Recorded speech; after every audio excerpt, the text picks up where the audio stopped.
गसाइ सोरजिगिरि दिनैनि गोदान बोसोरनि बैसागु बोथोराव गोसो गोथारै आखाइ खबजबनानै नोंखौनो गाबज्रियो सुवा सुथि खालायनायफोरखौ निस्थार खालामनानै साननाय हनाय मावनाय दांनाय रायजो जानाय लामा हान्थिनायाव सुबुं माहारिनो जेरावबो जेरैबो थार लामाखौ दिन्थिनांगोन खैदां खैफोद निदान सुथुरनिफ्राय रैखा खालामनांगोन फैलायबाय सफैलायबाय बैसागु बोथोरा सफैलायबाय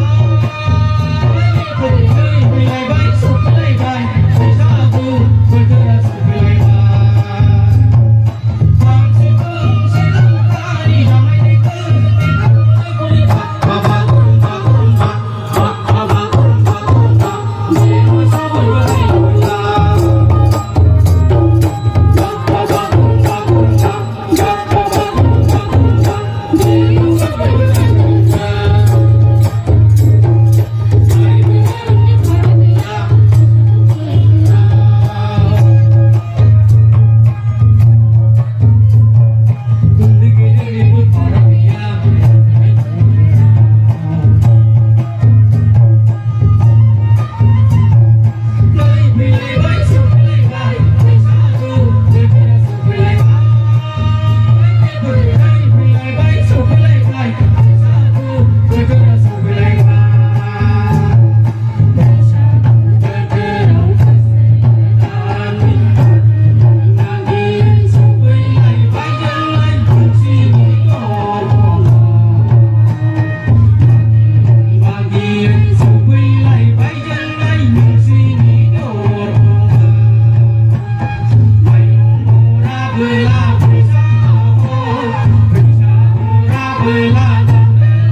जोबोद साबायखर